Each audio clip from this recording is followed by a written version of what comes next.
Казвам се Тотка Петкова Пенчева. Живея и работя в най-красивия град на България, Велико Търново. За мен няма по-красив град от него, тъй като 26 години съм била личен състав в строителна организация и съм се занимавала с строителството и работната ръка, която е строила толкова много обекти в Велико Търново. С ръкоделието, художествено плетиво, бих му казала аз, защото това е действително едно художество.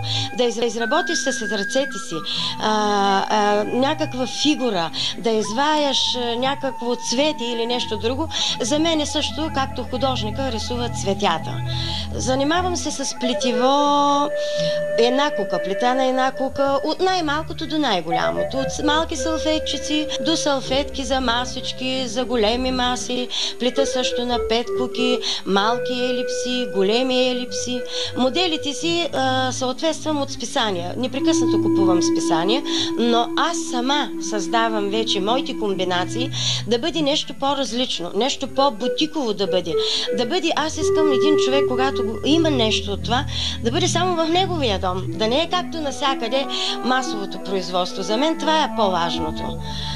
Занимавам се също с монтажа на ленен плат. На ленен плат съм създала няколко модела, които са много хубави и се търсят. И най-хубавият ми модел, това е на рози. Представям типичната българска роза, която е, смятам, като нашия български символ, ако може да се каже, навсякъде.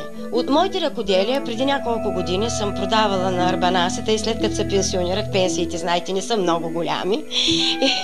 И се наложи човек да излезе и да продава. Продавала съм 3-4 години на арбанаси, една година ли колко на царевиц. От моите произведения, които са били, имам в целия свят. Не знам дали има така, че който е дошъл на арбанаси и на царевиц, почти всеки се е купил от нещо.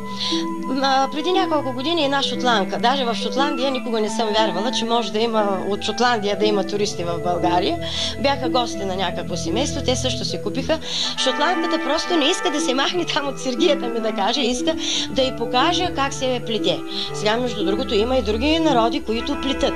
Испанките също са много любопитни и искат да разберат кое как е.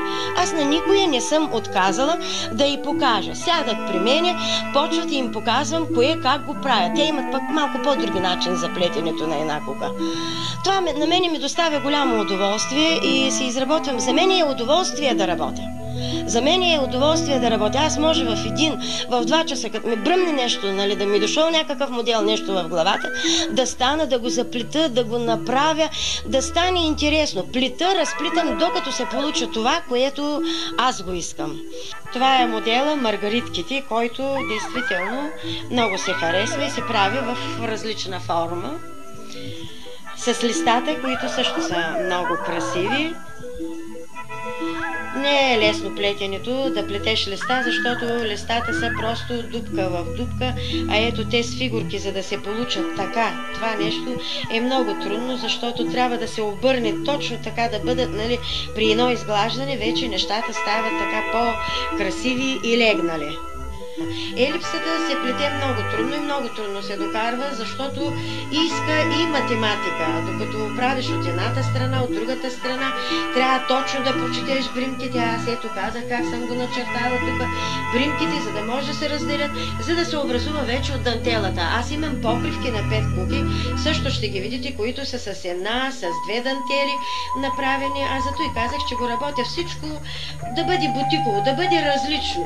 Да няма едно с едно. Може да има една среда, края е друга дантела, всяко да бъде различно за себе си. За мен това е много голямо удоволствие.